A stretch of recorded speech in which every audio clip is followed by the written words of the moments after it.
If you're stuck in the state of being a nice guy and a bully confronts you, it may be to your advantage not to be so stuck in that nice guy attitude. Not to be the nice guy who is compelled or internally forced to always get along. At this time, instead of being a yes man, saying a firm and authoritative no may be the appropriate and valuable state of being to present to the bully. I'm angry at you.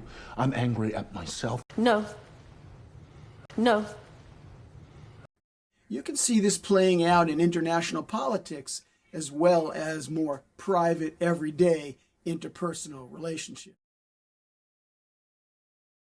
I spoke about how the thousands and thousands of daily impressions that come your way are involved in bringing about attitudes that become fixed in the mind.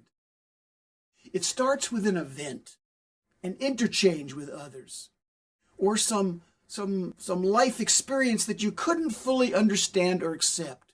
You don't understand. No, I don't understand. I don't understand. I don't understand. I don't understand. I don't understand. I don't understand. Part you couldn't accept or understand gets stored in the mind. That original experience becomes the core attitude. It's like a seed. Something happens and you're left with the feeling that life is bad.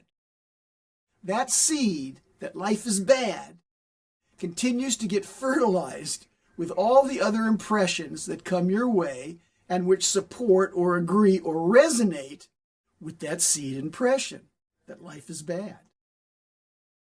All the other impressions, those impressions that are contrary, that don't support that seed impression, they become part of the mind also, but they're stored not in the conscious mind, but in the sub or the unconscious mind. The impressions in the conscious mind you can deal with. You have access to them. You can recall them. You can think about them. You can mull them over. The subconscious impressions are hidden from your awareness, and so you don't have ready access to them. You can't deal with them. You form or create these attitudes as a way of getting yourself across to. That's the purpose of an attitude. An attitude is an indirect way of communicating or expressing what it is about yourself that you want another. For example, the bully in you. You use the attitude of being a nice guy or yes man as a way of saying, in this case, please don't hurt me. I don't want any trouble. But you don't say that with authority and conviction. Instead, you say it from the attitude of submission. It's a fixed attitude. If it wasn't fixed, you could adopt or take on any personality or state of being to deal with that situation.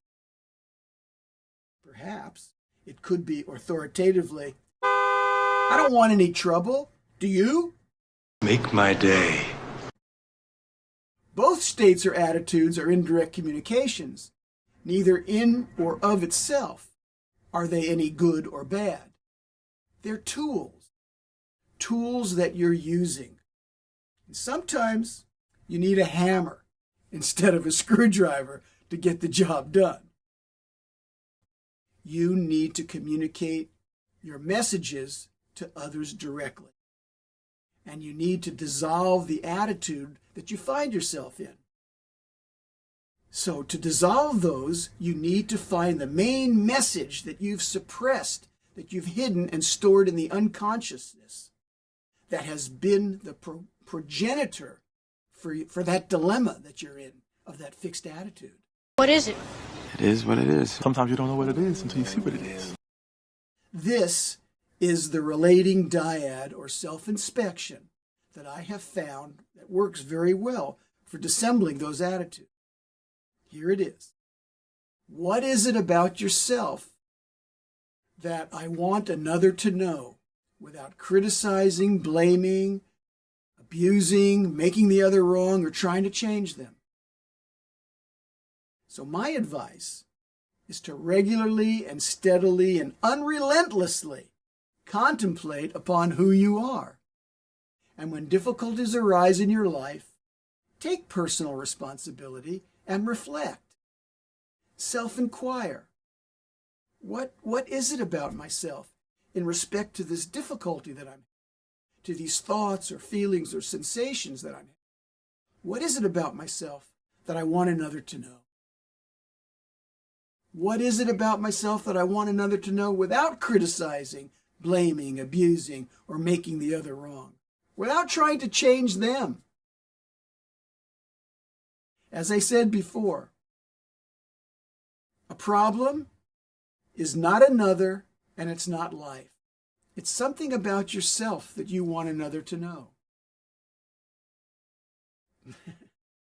Criticizing, blaming, making the other wrong, or even trying to change them is the best way to approach it. I've been talking about the unconscious and the conscious, or the subconscious. Let's take a closer look at that. I said that the conscious